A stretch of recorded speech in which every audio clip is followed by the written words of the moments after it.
Hello, everyone. I wanted to, first of all, apologize for missing the 2 o'clock slot. Let me just kind of tell you that for the last 2.5, 3 days, I have had the remarkable experience of dealing with a migraine. So I laid down and I laid down and thought, I'm just going to lay down for 15 minutes. You know how you have that? Well, imagine doing that when you have a migraine. So when I laid down, that was just it. So I want to apologize. Um, I had every intention to be here exactly at the 2 o'clock Eastern time. And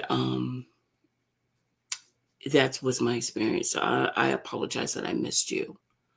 But I wanted to go ahead and forge forward because I'm not someone that says I'm going to do something and not follow through.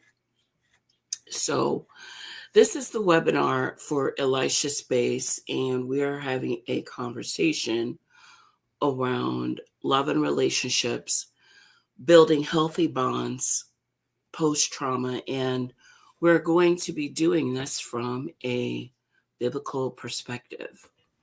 I'm going to go ahead and take myself off camera because I don't want to see myself on camera.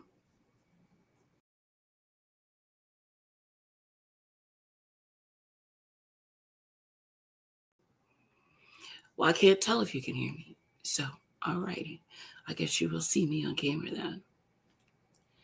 So basically, the things that we're going to be discussing is, talking about trauma and how it impacts our relationships. We'll do some scriptural background types of things to kind of cover that as well. And please forgive my voice. And discuss some strategies around that. And we'll also talk about some things we can do to help us. In my opinion, trauma is like a jolt, right? So if you're in a car and your body experiences a jolt, if you have a fall, your body experiences a jolt. And you may not experience, it may not affect you at that moment, but maybe a week or two later, it comes and it's kind of like, wow, my neck hurts, or wow, my shoulders are hurting, or wow, something happened with my arm, right? And that kind of is like what emotional trauma can be like. It can be like a jolt. So trauma can look like,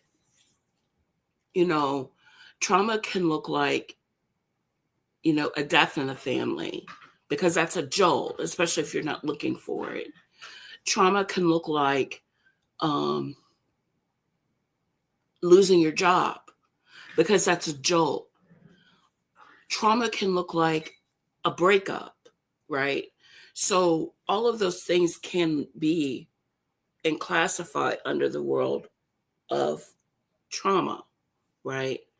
And I think it's a lot easier said than done when somebody says, oh, well, get over it, or, it's only going to be depending on how the impact of the trauma, just like it would be for anything else, it kind of depends on how you're responding to it, right? So we're going to talk about and take some time to talk about how trauma can affect our relationships, right? We're going to talk about that. So the impact of trauma and its emotional effects, it greatly it can shift, what that impact of trauma and its emotional effects can look like. It can look different as far as those things are concerned.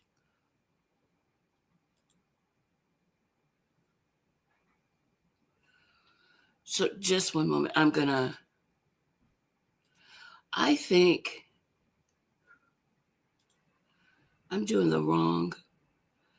Oh, bless my heart. Just one moment, y'all. I think I'm doing the wrong one. Well, I guess I can do this one if you guys like this one. I keep getting people peep at me. So let me go to the one. I guess the one I had the one I planned, and then the one people are liking. So just a second as I get into there.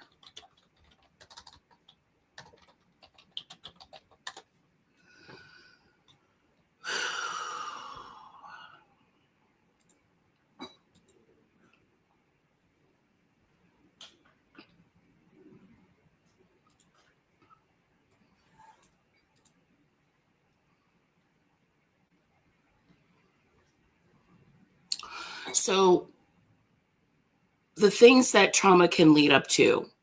So trauma can lead up to anxiety. It can, because if something happens, for instance, I had talked about, it's anything that is unexpected, right?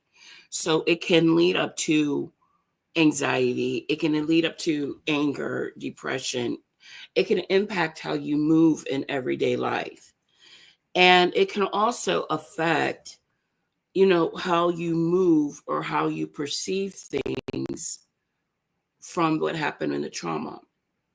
So I'm going to go from a physical space and not necessarily a mental health space. When, for example, a long time ago, I got into a car accident and I was turning left. And when I turned left, I got sideswiped and hit by this car. And for the longest time, I would intentionally go out of my way in order to not make left turns, because because of that trauma, it shifted me and it made me want to move differently. That's just like a slight example of what that can look like, right? So ways that you can recognize trauma and some common challenges with it is maybe there's some distrust within the relationship. Maybe there's some withdrawal and isolation that comes after that trauma. You can experience some heightened emotions, as well as, because you get more easily triggered, right? And so the more you recognize those triggers and those things, the easier you can show maybe some more compassion and empathy for yourself regarding that, which is extremely important.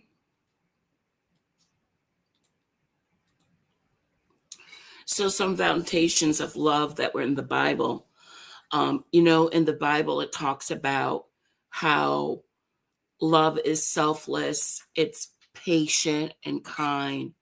It forms the basis of meaningful relationships.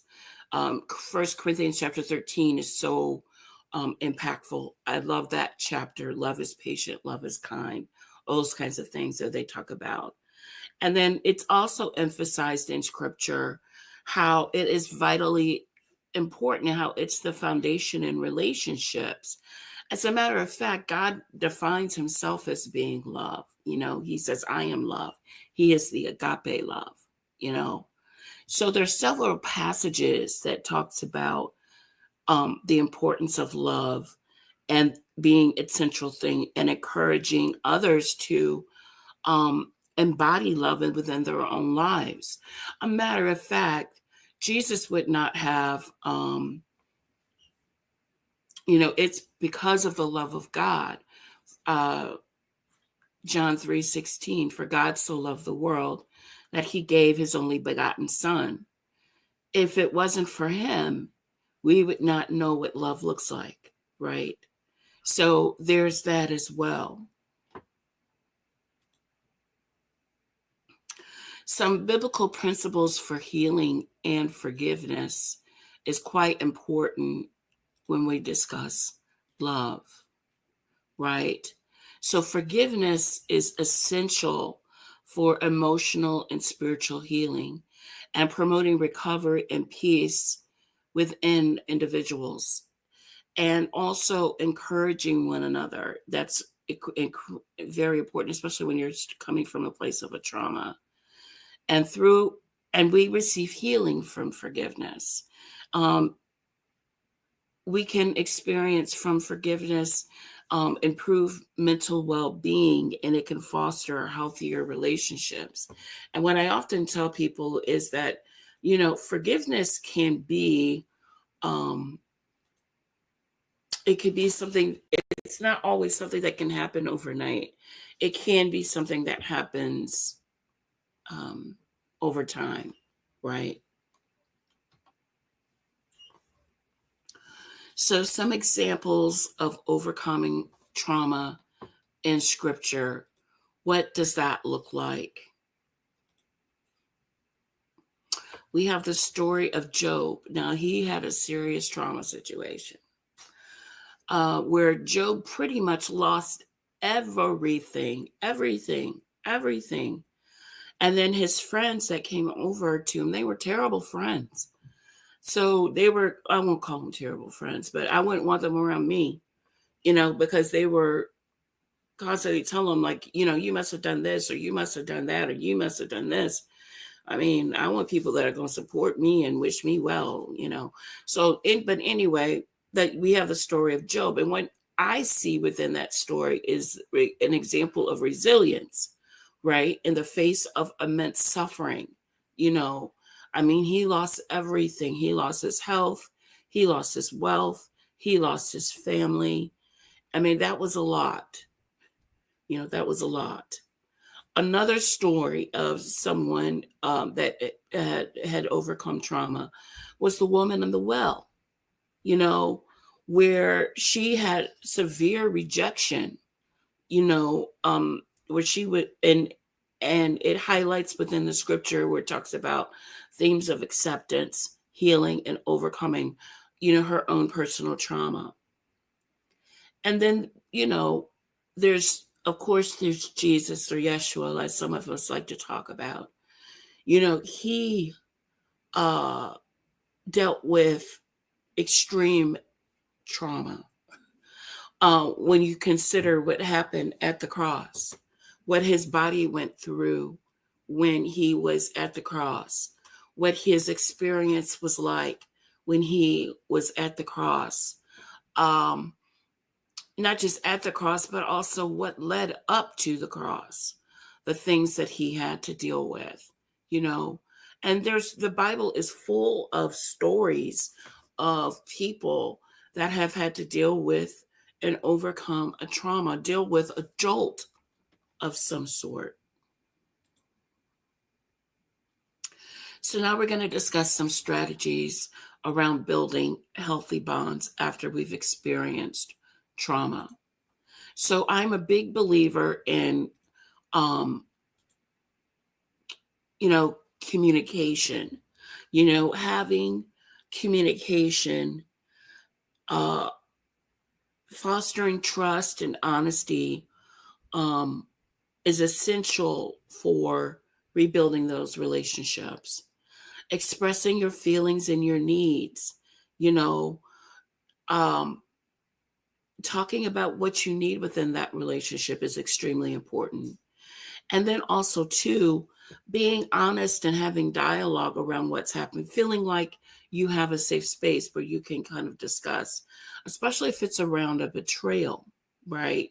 If and a betrayal can look different to other people, all right? So regarding feeling like you can you can have trust and vulnerability with that person. If you don't feel like you have a safe space with that person, then that is a point of concern, right? But vulnerability is essential when you're talking with that person. And then sharing your experiences, it only helps to build bonds, right? And so being able to safely have those conversations with each other is extremely, extremely important.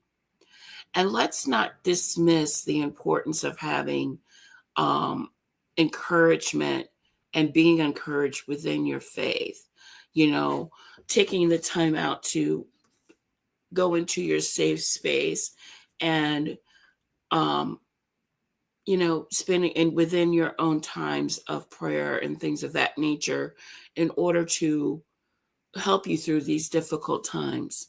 And I also emphasize the importance of having community around you, that spiritual encouragement, Um, and then if you can, whether it be with a good friend, with a um, your own counselor or a therapist, or if it's even with a support group, which I'm really big about too, is doing group therapy. It can help you with whatever you're feeling regarding those situations and experiences. And let's not negate the importance of prayer and the spiritual practices that come with that. Regarding the spiritual practices that come with that, there are reports that people receive healing through prayer, comfort, and then when you're able to pray in different circles, you can feel supported, when you're going through difficult times and someone can take out the time to, give you that positive information and helping you with that. Then there's also the talk regarding meditation and reflection, taking time to just kind of read the word, gain insights from what you're reading, and just meditate. The active meditation really helps with giving you peace. And that's, to me, peace is everything, right? Also wanted to mention and discuss the importance of community and having support with your church. You know, we were not created to be alone. We were created to be with one another. And so the importance of having that community is so extremely important. Is so extremely important. So within that space of having continued growth and development, we want to take time to really nourish the relationships that we're getting nourishment from. Taking the time out to love on yourself and take care of yourself. And then also to being authentic in yourself within those relationships. Also, when you're finding that you're experiencing some conflicts, taking some time out to maybe, from a biblical space, typically what it looks like is we're listening and we're understanding. We're trying to anyway. We're seeking forgiveness and we're using constructive dispute resolution. We want to take out the proper time to show care and concern for one another. I'm a big believer in nurturing the relationships, the love and the compassion that you're looking for, right, within those relationships. Taking the time out to care, show care and concern for yourself. And those things come from you taking the time out for you. There is no, and taking the time out to heal from a trauma. There is no quick step. There's no easy thing when it comes to healing from a trauma. The only thing that it takes when it comes to healing from the trauma is taking time out to love on yourself and take care of you. Take time to heal. Take time to nourish and be in those relationships where you're getting that nourishment and love from, so that you can show up and pour that love out to other people. So those were the things that I was going to share today. I hope This was completely different from what I was actually planning to do this one on another day. So I might do the love and acceptance one in a few hours. You might see me pop up. So again, I apologize, and I'm kind of all over the place. But I will see you probably in a couple hours for the love and acceptance piece when it comes to the building self-compassion. And I hope you all are doing well and enjoying your Sundays. I'll talk to you later. Bye-bye.